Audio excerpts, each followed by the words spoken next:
Bergen-Belsen, I was very sick. I was distended, malnutrition. It was like this, but I did not have typhus.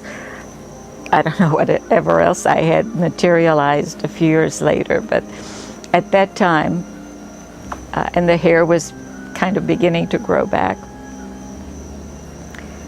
I had been assigned to a cottage on the rehab side of Bergen-Belsen, the DP camp.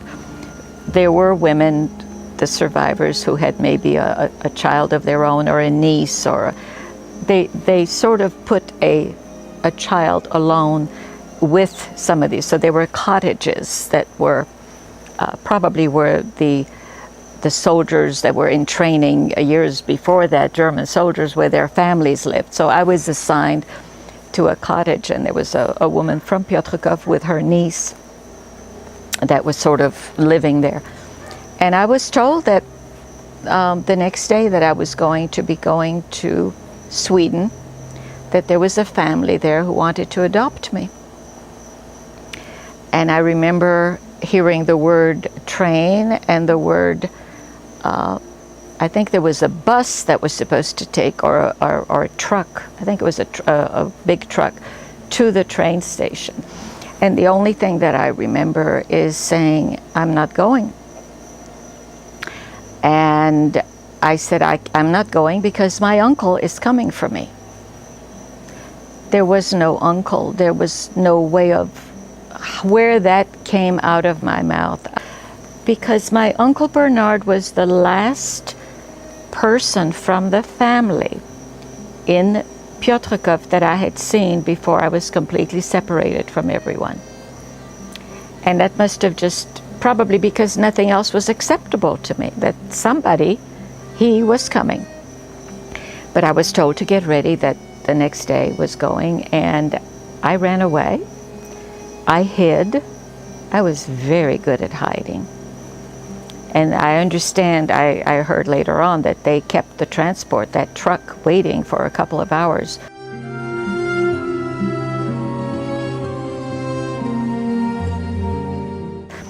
They had, my uncle had absolutely no earthly idea to look for me. There was no possibility that a child alone. And how did he know I was alone? Because Volo, who was with me in Piotrków, when he was sent to the one side to go with the men, and I was sent over to the girls, that was the transport to Buchenwald that my uncle was on. So he knew Volo was there, but I wasn't. So there was no earthly idea for anyone to be looking for me. The day, months later, that my Aunt Gutsche, when my aunt and my uncle found me. Later, that under the age of 10, we're talking very, very young children, in that group and in the photograph that I have, the first couple of rows, very young children, that I was just one of 15. And you're in that picture, but it's hard to find you. I will show you. Oh, I did not want my picture taken. And at the very last moment, when we were told to whatever one says to do when a camera's pointed, I ducked. So what you see is, it looks like a boy's haircut, but the hair was just beginning to grow back, and I just put my head down. You knew what you wanted when you wanted it. You knew in that. Is that the reason I'm sitting here talking to you? I would think it has a lot to do with it. The will, the chutzpah of a child to say, or to even think of what I can or can't or will or won't do, I don't know, but I have to believe that as ornery as I was, spunky, whatever English terminology you want to apply to it, is probably what got me through. Unless you want to say that it was the hand of God. And I don't think that I want to go into that right now.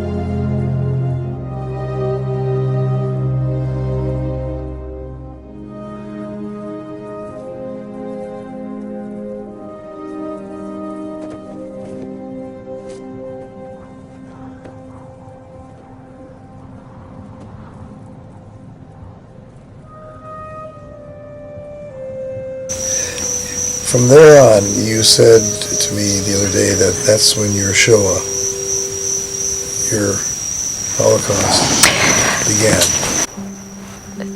That is a very interesting and almost philosophical topic with me, because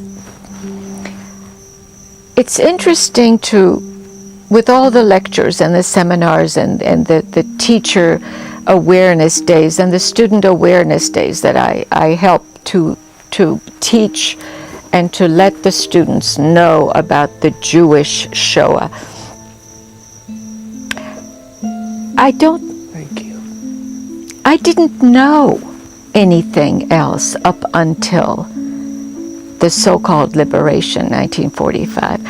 I didn't know that that was not normal lifestyle, that people weren't supposed to just disappear and never come back, that dead corpses were lying around, that I didn't know children had beds to sleep in, normal food, baths, love, caring, family. This was something totally unknown to me.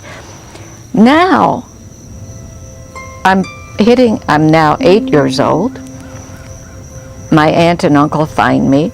They survived horrors of their own. I didn't know any of that. They're looking for a place, a job. Where can they go? What can they do? And now they've got me.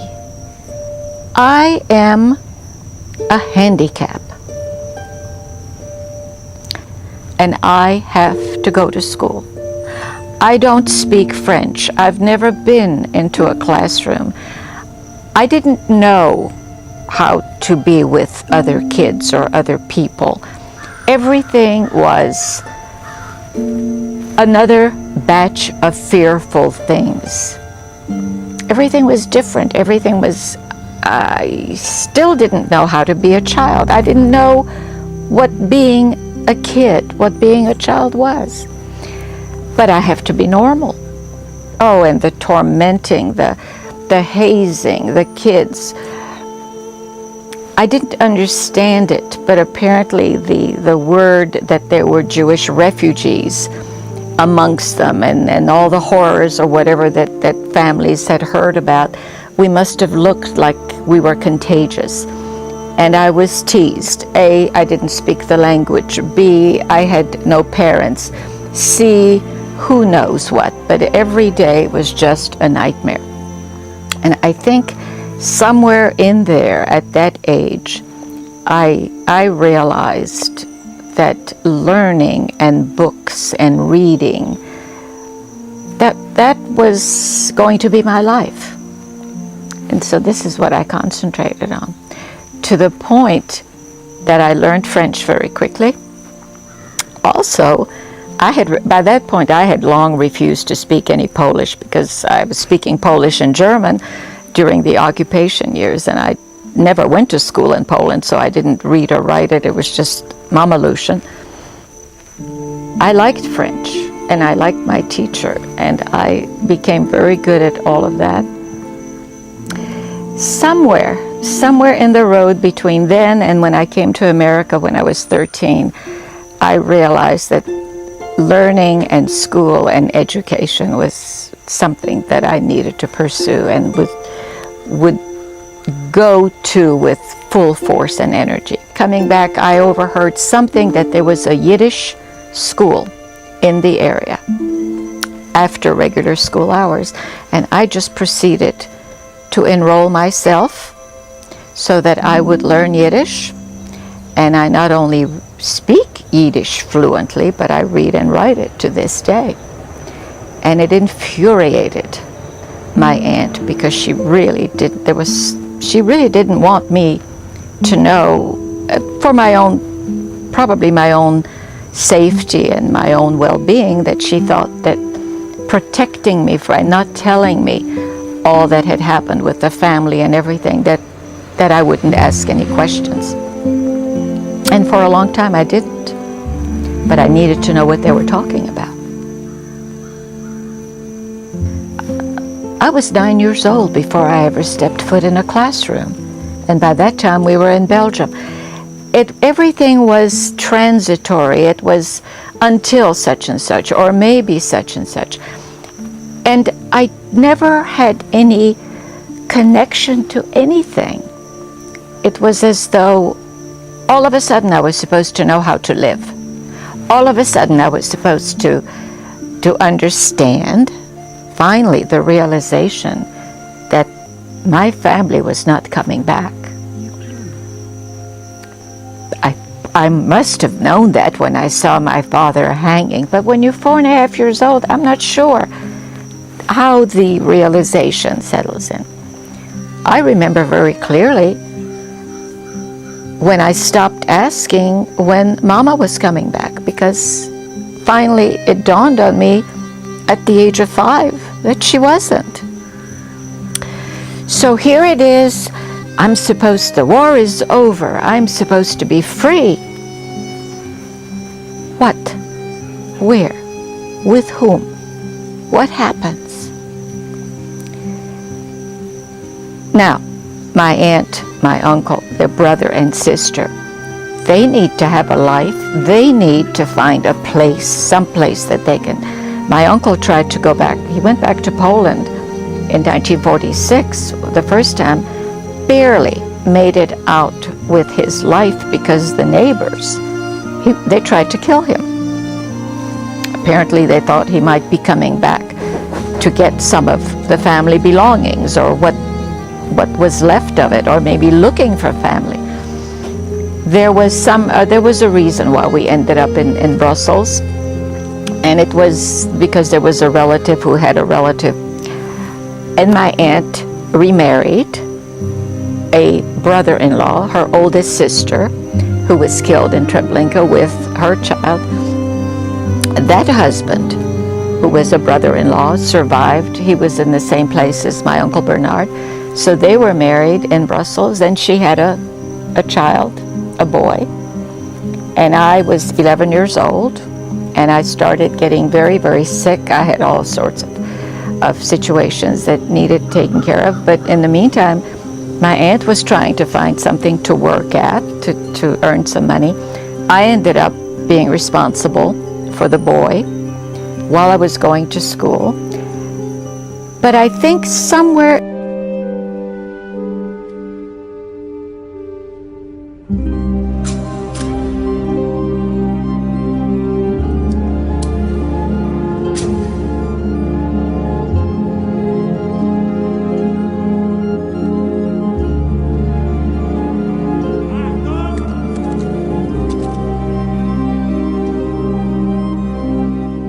Fredzia, born June 16, 1937. Oh my God, I really did have my birthday right all along. Although it had appeared in the various camps at different dates, different times, but at least my Aunt Gucha said you were born June 16, 1937, and here finally I see it. Father, Joseph Geltzman. Mother, Paula Perla Greenspan. It was your mother who announced your birth. She was 30 years old. Your father was at that time in Lututov. His age was 38. He was a tanner. You were born at 6:00 a.m. the marriage certificate, and this I knew absolutely nothing about. Joseph Geltzman, born August 11, 1899 in Przebosz, son of, first time I ever knew the names of my grandparents, Shimsha Chil Geltzman and Fredzia Zinger. Now I know who I was named after, my grandmother Fredzia. They were married May 25, 1936. Paula, or Perla Greenspan, was born November 2, 1907 in Rozpsza, daughter of Jankel Greenspan and Fajga Blima Kotkowski.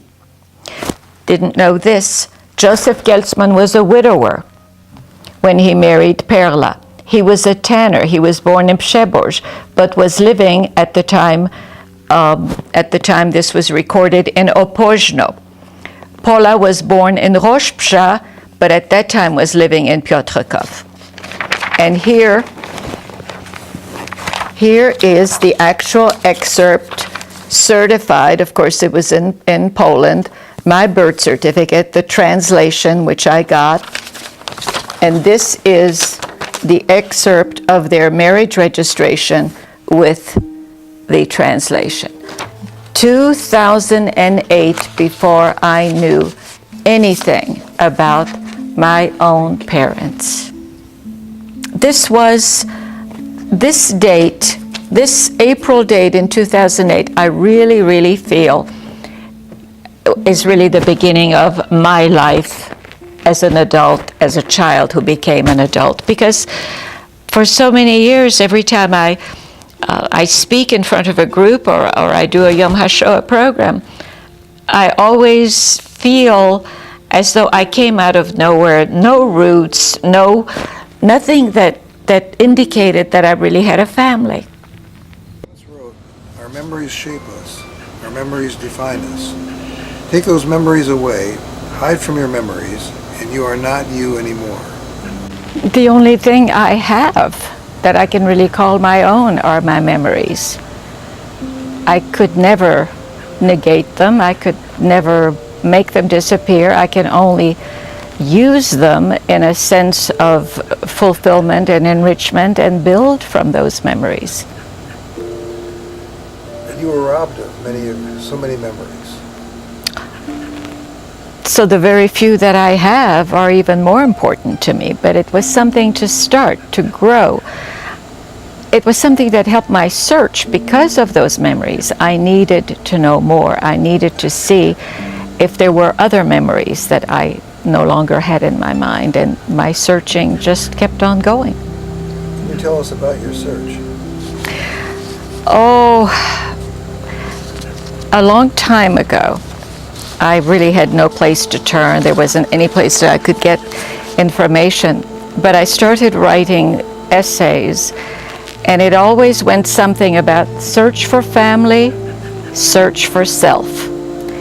Somehow, until I learned who I was and where I was from and when I was born and where my parents were, if there was any way to find that out, then I would learn about myself, and that would be a beginning. And all of that didn't really, it didn't happen up until just 2008 when I got some information finally out of Poland about my parents. But especially about my father, I really, really knew very little, and yet I knew that there was a connection that I had with him.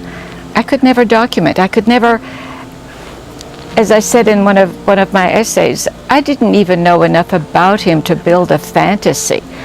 I know from my own children and their friends, kids always build fantasies about, they make a hero out of someone or something, or a parent.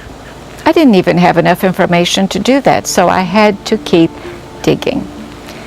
And it really led me to something that I really and truly did not expect this late in life to learn or to know. But in my entire life, I believed that I was the sole remaining descendant of the Geltzman family. Frida Geltzman Jaffe. That was it. And I almost decided that was it and that would have to be enough, but It wasn't. I couldn't. I just couldn't. And I kept writing things that kept saying, and I cannot stop searching. And I cannot stop searching. And I will not. And something really unbelievable happened just this past Hanukkah. And I wrote about it, and I called it my Hanukkah miracle. Through the internet, through a dear friend who lives in New York, who has been a staunch supporter and helping me dig through documentation and genealogy, a connection was made. And on December 30, I found out that I have a first cousin, Hannah, in Israel. Turns out Hannah's mother was my father's sister. Turns out that her grandparents are my grandparents, obviously, if we're first cousins. Turns out that her son-in-law, Israel, was the one who started digging and who had posted something on the internet that made the connection. And we sent materials back and forth. I had the certificates, I had the birth records, all the things that I learned just 2-3 years ago. And to receive a note through the internet from my newly found family that said basically, welcome to the family, I don't cry. I couldn't stop crying. I couldn't put a pin mark on it because that had been such an empty hole for so long. There wasn't anybody. How do I connect with anyone? How can we possibly retrieve all the years? How could a 95-year-old cousin who doesn't know me, I don't know her, she never believed anybody was alive from her family either. Where do we begin? How do we claim to be family? That word, family, just didn't have it. But I immediately got on a plane and I immediately went to Israel. And it was as though we had known each other our entire life. And for me to learn that Hannah's mother was a sister to my father, that my father was one of 7, never knew any of that, didn't know, had never had an idea. I mean, I knew now who my grandparents were because on the marriage registration it had groom's parents, where the groom is from, the groom's birthday, the bride's birthday, where they were from. So I had a whole history, but it was just on paper. But it was something that drove me, and it continues to drive me because there are still so many mysteries that I have yet to uncover, and things that I want to leave as a legacy for my children and their children and their children. So if I may, I would like to read to you, Rabbi, and anyone who's watching this, the very last paragraph that I wrote in a journal that I kept on my Hanukkah miracle, as I call it, journey of discovery to Israel. I said, "Dear journal, how can I summarize my journey? I really cannot, as I truly feel this is the beginning of the rest of my life, or rather, the beginning of a new chapter for my entire family. I have been incredibly fortunate having a long and happy marriage with Harold, and am unbelievably blessed with my sons, Stephen and Paul, and their wives, Denise and Allison, who prefers to be called Allie, and of course my fantastic 3 grandchildren, Michael, Rebecca, and Alex. Unlike myself, these grandchildren were fortunate having known both sets of parents and grandparents, and now hopefully they will also get to know their Mimi's family, the Geltzman side, most of which was so mercilessly annihilated and which their Mimi never had the opportunity to know. But Fredzia's family, Fredzia's children and their children now know that her family's history did and does exist, And though they may not yet know who they will become, they will most certainly know who they are and who their Gelsman family was. Hopefully, this will be passed on to all their future generations, with pride in their heritage, with the knowledge that their Mimi's persistent search for family was a search worth all her struggles and frustrations, and ultimately brought forth a Hanukkah miracle.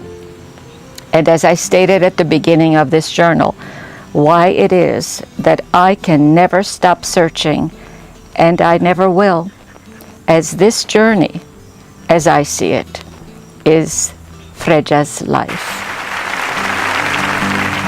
Thank you.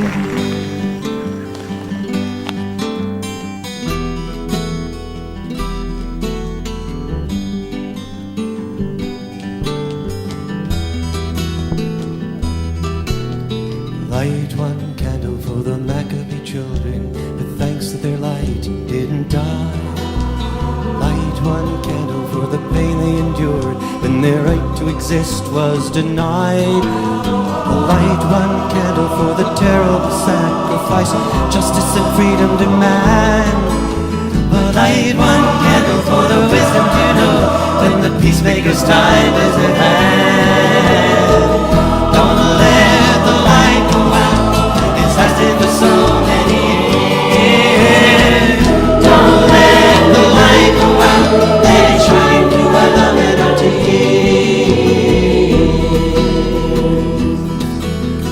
Light one candle for the strength that we need to never become our own foe. And light one candle for those who are suffering pain we learned so long ago. Light one candle for all we believe in, that anger not tear us apart. Light one candle to bind us together, with peace as a song in our hearts. Don't let the light go out, it's lasted for so many years. Don't let the light go out, let it shine through our love and our tears. Don't let the light go out, it's lasted for so many years. Don't let the light go out, let it shine through our love and our tears.